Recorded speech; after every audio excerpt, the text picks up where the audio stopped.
జగిత్యాల పట్టణంలోని 27వ వార్డులో జుంబర్తి గంగాలక్ష్మి రాజ్ కుమార్, 28వ వార్డు చందా సుచరిత పృథ్వీ, నటరాజ్ చౌరస్తా వద్ద 33వ వార్డులో పంబాల సుజాత రాముకు మంచినీళ్ల బావి వద్ద అభ్యర్థులకు మద్దతుగా ఎన్నికల ప్రచారంలో పాల్గొన్నారు. మాజీ మంత్రి MLC Basavaraju Saraiah, Jagtial MLA doctor Sanjay Kumar. ఈ సందర్భంగా సంజయ్ కుమార్ మాట్లాడుతూ జగిత్యాల అభివృద్ధి కోసం ప్రభుత్వ పెద్దల సూచన మేరకు ప్రభుత్వంతో కలిసి పనిచేస్తున్నానని అన్నారు. జగిత్యాల పట్టణంలో నాణ్యమైన రోడ్లతో మార్పు తీసుకురావడం జరిగిందని, కోరగానే ముఖ్యమంత్రి యావర్ రోడ్డు విస్తరణ, young India integrated school complex ను 200 కోట్లతో ఏర్పాటుకు హామీ ఇచ్చారని గుర్తు చేశారు. 235 కోట్లతో 420 పడకల ఆసుపత్రి పనులకు భూమి పూజ చేశామని, పనులు ప్రారంభం కానున్నాయని అన్నారు. పేద మధ్యతరగతి ప్రజలకు నాణ్యమైన విద్య, వైద్యం అందించాలని ప్రభుత్వం కృషి చేస్తుందని, ఎవరి బెదిరింపులకు తాను భయపడేది లేదని, అభివృద్ధి చేసి తీరుతామని మంచిగా కూర్చున్నారు.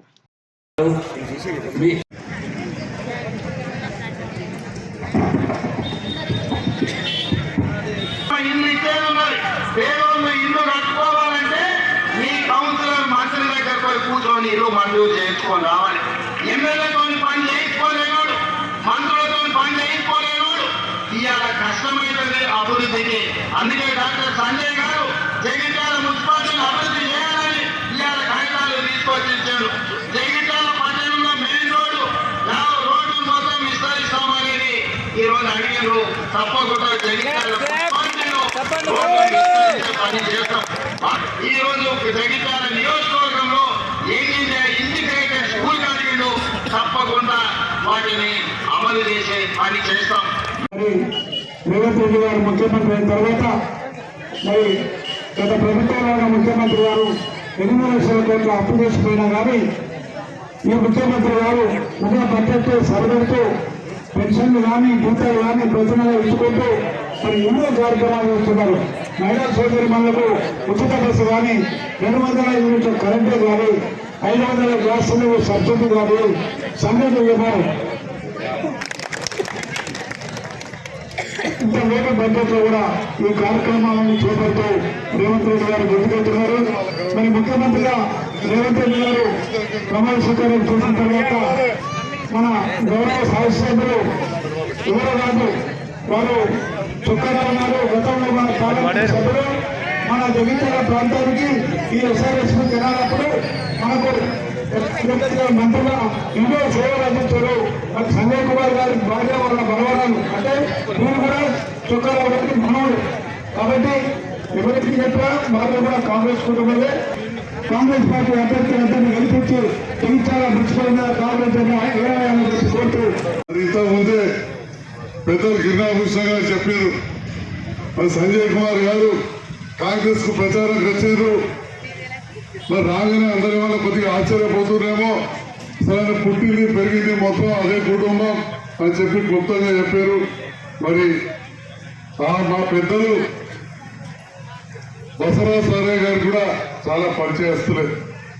మరి అలాంటి రాజకీయ కుటుంబం పక్కన అంతర్గామంలో పుట్టి పెరిగి గడియారం కాడ చదువుకొని మరి మీ మధ్యలో ఉన్నాం.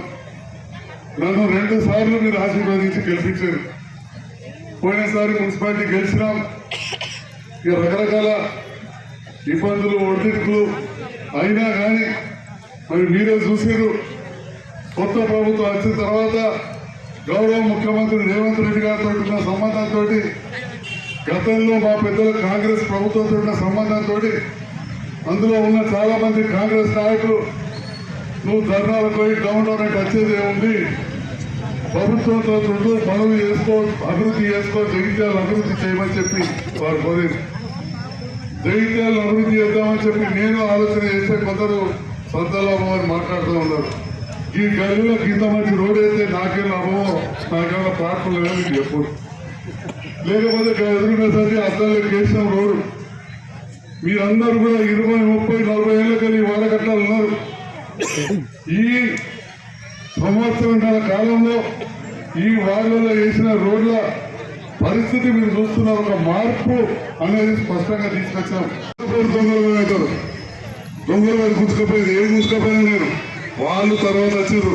పిల్లల క్రీడల్లో మొన్న 10 రోజుల క్రితం ఈ పెద్ద సీనియర్ నాయకుడే చెప్పారు, నాకు కాంగ్రెస్ అంటే ఇష్టం ఉండకపోవు, తెలుగుదేశం ఉన్నా అలా చంద్రబాబు అంటే ఇష్టం కాదు. వాళ్ళకెళ్ళి మళ్ళా 100 చనిపోయినాక బాధ అనిపించింది, ప్రేమ పుట్టింది. ఆ ఆ తర్వాత చొక్కారావు గారు అప్పుడు నిలబడ్డారు. వారి నేతృత్వంలో కాంగ్రెస్ ఏర్పడారు. మరి చొక్కారావు గారు నాకు తాత.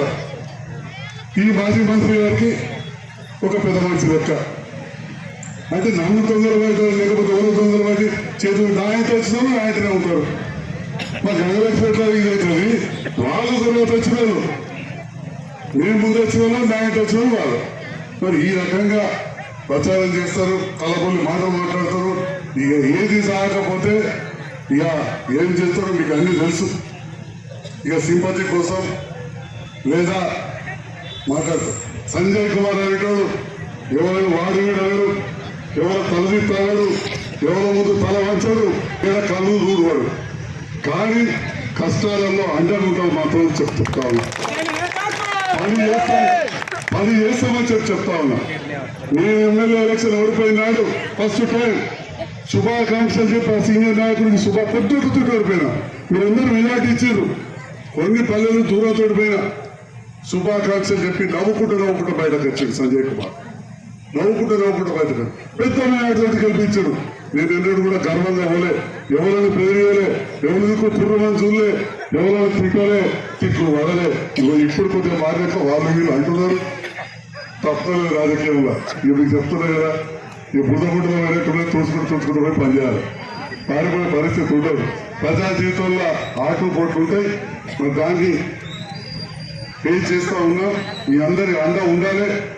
నేను బలంగా ఉంటే ఇవాళ ఖచ్చితంగా ఈ పట్టణం అభివృద్ధి అవుతుంది. ముఖ్యమంత్రి గారు కూడా అభివృద్ధి. మరి మీరు బలంగా ఉండాలంటే మరి మీరు అందరూ అండగా ఉండాలి. నాతో పాటు పట్టణ మున్సిపాలిటీలో మన కోసం మీ కోసం మాట్లాడే చదువుకున్న అమ్మాయిలు గంగలక్ష్మి కావచ్చు, సుచరిత కావచ్చు, చెల్లె బాగా చదువుకున్న వాళ్ళు ఇంత మంచిగా మాట్లాడారో మీరే చూసారు. రేపటి నాడు ఇట్లాంటి వాళ్ళు భవిష్యత్తులో ఉండాలని చెప్పి నేను మనస్ఫూర్తిగా కోరుకుంటూ మీ అందరి ఆశీర్వాదం ఉండాలి.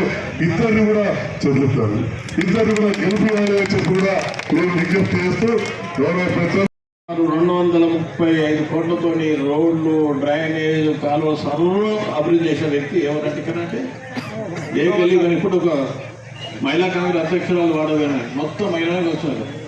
ఏంటంటే మా పాప డాక్టర్ సాబే బాగా చేసిందంట, మంచి రోడ్డు కూడా ఎట్లా బాగుందా, రోడ్లో కూర్చున్నాను కూర్చొని హాయిగా ఇంట్లో కూర్చున్నాను. ఎందుకు కూర్చున్నారు అంటే మా ఎమ్మెల్యేగా మంచి రోడ్ వచ్చిందా, ఇంట్లో కూర్చుంటే ఏమవుతుంది, హాయిగా ఉండే ఇక్కడ అంటారు. అంటే అంత సిద్ధత ఉంది. మాకు కనీసం 300 మహిళలు ఉన్నారు. మహిళలు అయితే ఎవరో దానికి లాలుకి గీటికి పడదు. అవసరం అనేస్తాం నోటికి మొత్తం మీదనే. జడ్జి అంటారు కదా, ఏం చేస్తున్నా మాట్లాడుతారు. కానీ ఆడవాళ్ళు ముక్కుతోటిగా మాట్లాడేవాళ్ళు ఆడపడుతుంది.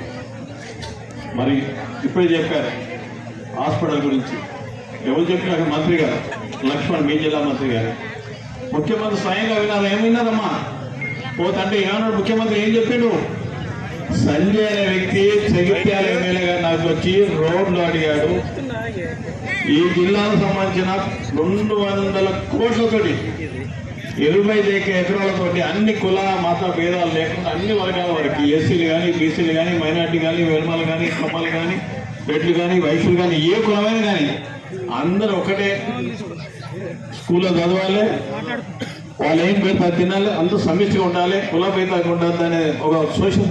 అసలు మన పార్టీ సెక్యులర్ పార్టీ, కులాలకు మతాలకు అతీతంగా ఉండే పార్టీ కాంగ్రెస్ పార్టీ. బీజేపీ అంటే కులం ఉంటుంది, మతం ఉంటుంది.